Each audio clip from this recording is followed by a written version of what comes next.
साथियों, बड़ी वारदात हुई। जानकारी प्राप्त होने के बाद हम सब सारे आर्मी चीफ और कुछ सीनियर ऑफिसर्स वहां साथ बैठे थे और उसके बाद आप सबको जानकारी है कि आर्मी चीफ का यहाँ पर आना हुआ भी। आवाज नहीं आ रही है? अभी तो आवाज सुनाई दे रही है? नहीं भी दे रही होगी तब भी ये बोलेंगे दे रही है। आर्मी चीफ ने उसके बाद भी जाकर ये बहुत सारी जानकारियां दी। हम सब के लिए भी सबसे दुखद घटना यह रही है कि हमारे 4 जवान यहाँ से हुए। सबसे पहले मैं अपने शहीद जवानों को अपनी श्रद्धांजलि अर्पित करता हूँ, भारत का रक्षा मंत्री होने के नाते, भारत का नागरिक होने के नाते, और साथ ही उनके परिवार के प्रति भी अपनी हार्दिक संवेदना व्यक्त करता हूँ। और जो हमारे सैनिक घायल हुए हैं उनके शीघ्र स्वस्थ होने की भी मैं ईश्वर से कामना करता हूं।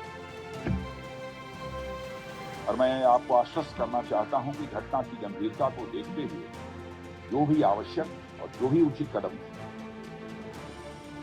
वह उठाने की भरपूर कोशिश की जा रही है। हमारे लिए हर सैनिक बेहद महत्वपूर्ण है और हमारा एक सैनिक, मैं मानता हूं, वो हमारे परिवार के सदस्य के समान है। यह हम सब के अंदर यह भावना रहती है, सारे देशवासियों के अंदर यह भावना रहती है। और आपके ऊपर कोई नजर डाले तो सचमुच यह हम सबको कतई बर्दाश्त नहीं। मैं आपको यह विश्वास दिलाना चाहता हूं, इस प्रकार की घटनाओं को रोकने में सिक्योरिटी और इंटेलिजेंस एजेंसी दोनों ही महत्वपूर्ण भूमिका निभाते हैं और लगातार उनके द्वारा भी यह प्रयत्न जारी है, यह उनकी यह भूमिका और भविष्य में ज्यादा इफेक्टिव हो। उसके लिए जो भी शासन की तरफ से सहयोग की आवश्यकता है अथवा भविष्य में भी जो शासन के सहयोग की आवश्यकता पड़ेगी, उसके लिए हम सरकार का खजाना पूरी तरह से खुला हुआ है। लेकिन मैं यह भी मानता हूं कि इस प्रकार की घटनाओं को टेकन फॉर ग्रांटेड नहीं लिया जा सकता है। हमें और सजग रहने की आवश्यकता है। मैं जानता हूं आप सब सजग रहते हैं, लेकिन मैं मानता हूं कि और अधिक सजग रहने की आवश्यकता है। और जिस तरीके से आप सब काम कर रहे हैं उसके प्रति मैं ये कहना चाहूंगा, सभी के प्रति हम सबका एक कृतज्ञता का भाव है। और साथ ही जिस शौर्य और पराक्रम का आप परिचय देते हैं उसके कारण हम सबको एक गौरव की भी अनुभूति आप सबके कारण होती है। और मातृभूमि की सेवा में जो भी आपका बलिदान है, जो भी आपके एफर्ट्स हैं, जो आपकी कोशिश है, उसकी किसी भी सूरत में किसी भी चीज से तुलना नहीं की जा सकती। मैं उसे कहना चाहूंगा कि वह अपने में अनपैरेलल है और इसकी कोई कीमत भी नहीं चुकाई जा सकती। कोई हमारा सैनिक शहीद हो जाता है, भले ही कुछ कंपनसेशन दे दें, तो वह कंपनसेशन के द्वारा उसको कंपनसेट नहीं किया जाता। वह क्षति जो होती है कभी पूरी नहीं की जा सकती। मैं आपको विश्वास दिलाना चाहता हूं कि सरकार का जहां तक प्रश्न है, सरकार आप लोगों के साथ खड़ी है और हम आपके वेलफेयर को, आपके कल्याण को, आपकी सुविधा को बराबर हम लोग टॉप प्रायोरिटी पर रखते हैं। जो कुछ भी जानकारी हम लोगों की दी जाती है उस आधार पर हम कदम उठाने की कोशिश करते हैं।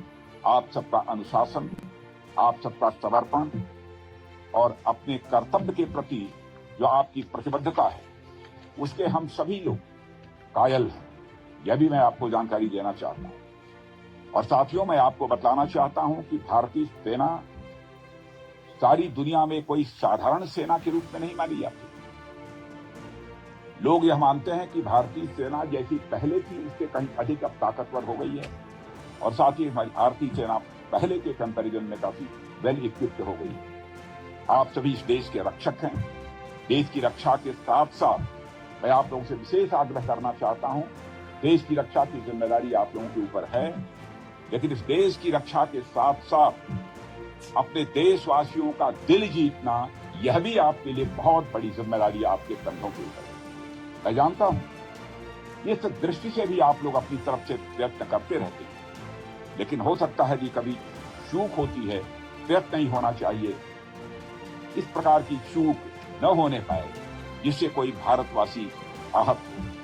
जिस देश की आप सेवा कर रहे हैं उस देश के लोगों के साथ भी सक्रिय रूप से जुड़े रहें, उनका विश्वास आप प्राप्त करें, समझ को बढ़ावा दें और उसमें आप महत्वपूर्ण भूमिका आप निभा सकते हैं और आप निभाते भी हैं, लेकिन उसे और अधिक गंभीरता पूर्वक निभाने की आवश्यकता है। मैं यह मानता हूं समय समय पर उनके बीच जाकर देशवासियों के साथ उनका कुशल क्षेम पूछना,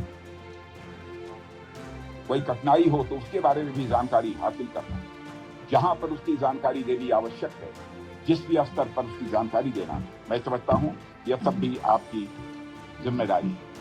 इसलिए मैं मानता हूं कि हमारा उद्देश्य जहां पर कोई जंग जीतना है, आतंकवादियों का सफाया करना है, वहीं पर हमारा उद्देश्य, बड़ा उद्देश्य होना चाहिए कि हमें अपने देशवासियों का दिल जीतना है।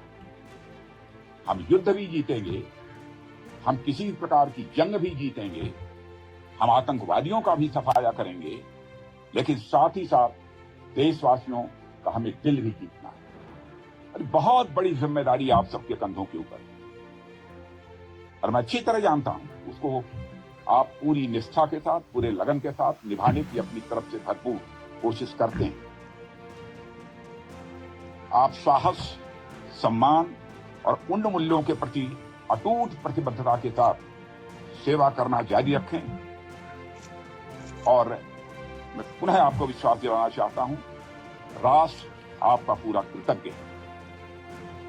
और मैं आज के अवसर पर इससे ज्यादा कुछ न कहते हुए मैं पुनः अपनी तरफ से आप सबको हार्दिक शुभकामनाएं देता हूं और आपके परिवार का भी मैं यहां पर अभिनंदन करता हूं। यह जानकर आप लोगों ने एक सैनिक बनने का संकल्प लिया।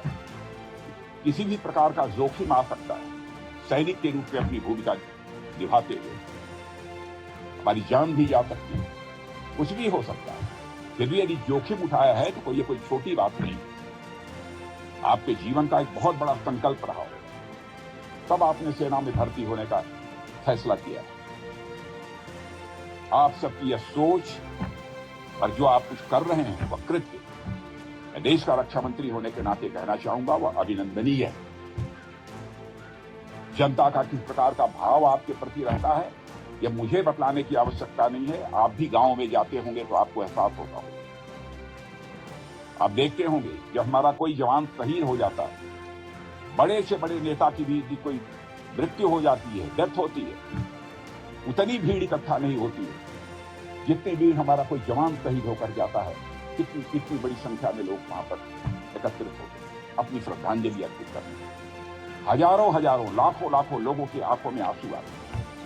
क्या आप समझते हैं कि जब यहां पर हमारा कोई सैनिक शहीद होता है हम लोग चैन की नींद सोते हैं? हम लोग ही इंसान, क्या गुजरती है हम लोगों के ऊपर हम लोग जानते हैं। लेकिन आपके शौर्य और पराक्रम पर दोस्तों हम लोगों को पूरा विश्वास है। आप आगे बढ़िए। आतंकवाद का सफाया जम्मू कश्मीर से होना चाहिए, इस संकल्प के साथ आप आगे बढ़िए। मैं आपको हार्दिक शुभकामनाएं देता हूं। आप विजय हासिल करेंगे, मुझे पक्का विश्वास है, पक्का विश्वास है। यह मानकर मैं चलता हूं। आप सबको बहुत बहुत शुभकामनाएं।